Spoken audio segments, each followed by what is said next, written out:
오늘의 작품은 히포크라테스 미술관 박광혁의 작품입니다. 저자 박광혁에 대해서 먼저 알아보겠습니다. 한양대 의대를 졸업하고 한림대 성심병원 소화기내과 전임의를 거쳐 현재 내과 전문의 및 소화기내과 분과 전문의입니다. 네이버 지식인 소화기내과 자문의사로 활동 중입니다. 저자는 수십 년간 세계 각지의 미술관을 순례하며 그림에 담긴 의학과 사건들을 탐구하고 기록했습니다. 의사의 시선에서 그림을 재해석하고 그림을 통해 어려운 의학적 지식을 재미있게 풀어내고 있습니다. 게다가 저자는 역사, 인류학, 철학, 음악, 미술사 등 다양한 인문학적 영역을 넘나드는 지식을 바탕으로 명화를 읽어주고 있어 독자들의 지적, 미적인 재미를 모두 챙기고 있습니다. 머릿니 잡기와 어머니의 의무.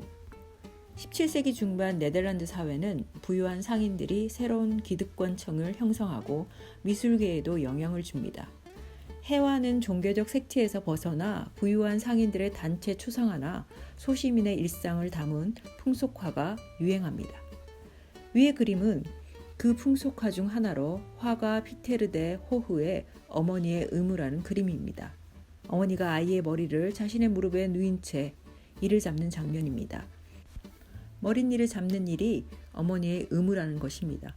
저자는 네덜란드 출신의 인문학자 에라스무스가 자신의 책에 언급할 정도로 머릿니 잡는 일은 가정주부의 중요한 의무였다 말합니다. 당시 머릿니는 아이들뿐 아니라 어른들에게도 골칫거리였음이 분명해 보입니다.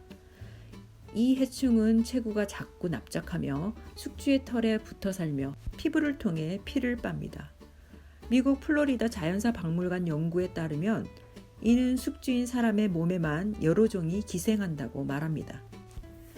음모에 서식하는 사면발이 이에서 머리에 서식하는 머릿니와 옷에 기생하는 옷니로 갈라져 진화합니다. 이 지점에서 일하는 해충이 인간의 의복 탄생 시기에 관한 새로운 열쇠를 제시하고 있습니다. 저자는 의료학적 관점에서 인간이 옷을 입기 시작했다는 것은 추위, 햇볕, 병균 등 몸을 보호하는 보건 문명의 세상에 들어갔다는 것을 의미한다고 말하고 있습니다. 미국 플로리다 자연사 박물관 연구팀의 이의 게놈 연구에서 남긴 인상적 멘트입니다. 인류의 진화에서 항상 동승해온 승객이 있었다. 그들은 인류가 떼어내려고 아무리 애써도 떼어낼 수 없는 숙명적 존재였다. 착한 사마리아인법과 응급의료에 관한 법률. 그림은 고흐가 그린 착한 사마리아인입니다.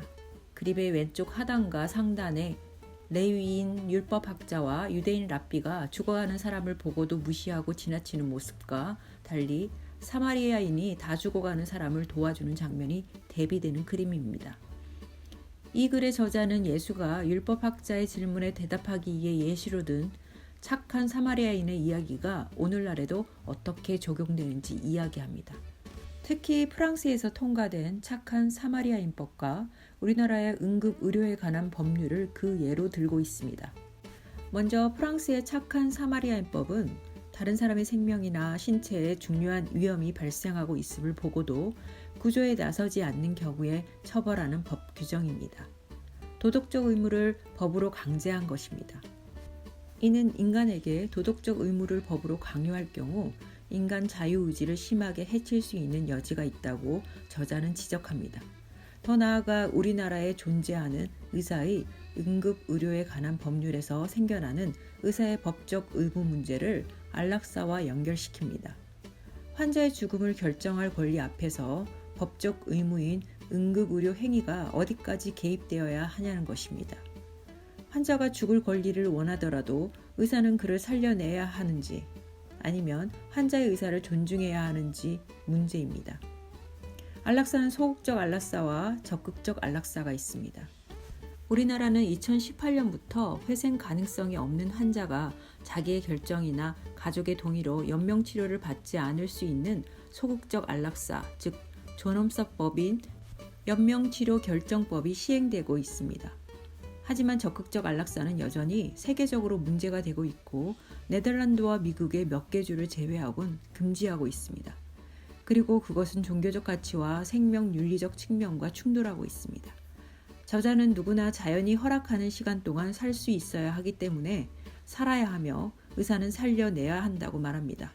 사는 것이 힘겨워도 생명을 존중해야 한다는 것을 강조하고 있습니다. 코르셋의 고통을 견디며 그림 속 여인은 오스트리아의 황제 프란츠 요제프 1세의 아내 엘리자베스 폰 비텔 바흐입니다. 초상화로 남겨진 아름다운 그녀의 모습은 지금도 오스트리아인들에겐 우아하고 명예로운 왕후의 이미지로 간직되고 국가적 이미지와 부의 창출에 중요한 역할을 합니다. 오스트리아인들은 그녀를 시시 왕으로 기억합니다. 역사적으로도 외모에 대한 욕망에 있어 시시를 능가할 여인은 드뭅니다. 그림 속 여성의 허리는 가늘고 아름다운 곡선을 형성하고 있습니다. 이 같은 허리선을 유지하려 시시는 코르셋 착용으로 자신의 허리를 한껏 잘록하고 아름답게 만들었습니다. 당시 대부분 유럽 여성들은 드레스의 맵시를 살리기 위해 가는 허리에 집착하며 코르셋의 고통을 참아냅니다.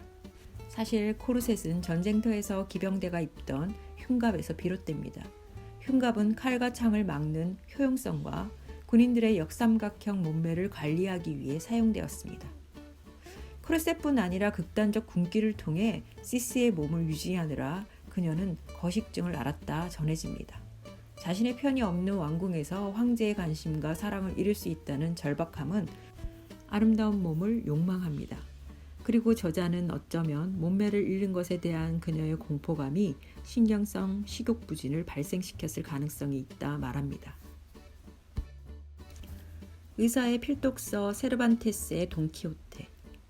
위의 사파는 기스타프 도레가 1863년 출간한 프랑스판 소설 돈키호테에 수록하기 위해 그린 그림입니다. 15살 어린 나이에 그린 그림의 사파는 세르반테스의 문장 속 돈키호테를 정확히 담아냅니다.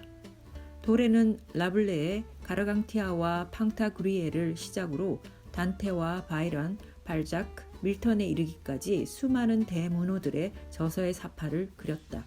문학의 시각화를 연 장본인이라 볼 수 있다. 라고 저자는 말하고 있습니다. 세르반테스의 고기이자 소설 돈키호테의 배경은 19세기 스페인입니다.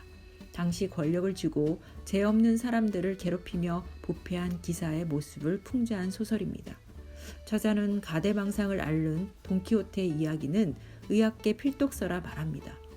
돈키호테가 보인 광기 어린 망상장애는 현대 정신의학에서의 주요 주제입니다.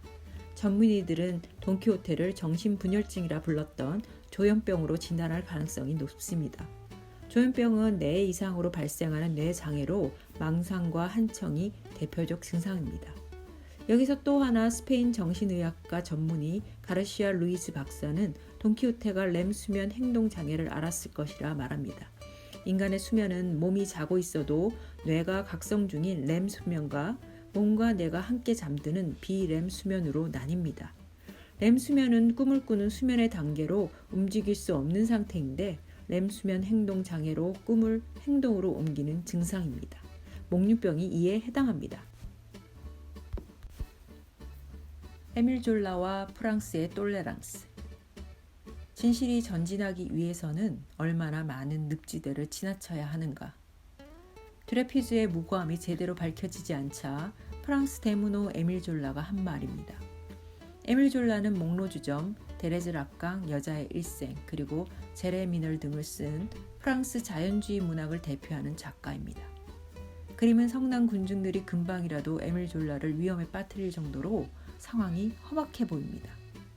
드레피즈 재판에 대한 에밀 졸라의 작가적 양심과 진실을 담은 글에 화가 난 군중의 모습입니다. 드레피즈 사건에 대해 간략히 말하자면 1894년 9월 프랑스 육군 참모본부 정보국은 프랑스 주재 독일 대사관 우편함에서 의심스러운 편지 봉투를 발견합니다. 당시 프랑스와 독일은 서로 적대국이었습니다. 익명의 봉투에는 프랑스 육군의 기밀 문서에 해당하는 명세서가 담겨 있었습니다. 받는 이는 독일 대사관에서 근무하는 막스 폰 슈바르츠코펜 육군 대령이었습니다. 프랑스 정보국은 육군 포병대위 알프레드 드레퓨즈를 스파이로 지목합니다.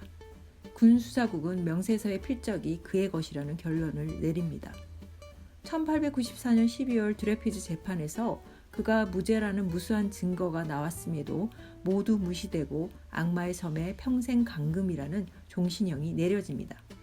이렇게 죄 없는 이에게 죄를 뒤집어 씌운 것은 그가 유대인이라는 것이 가장 큰 이유였습니다.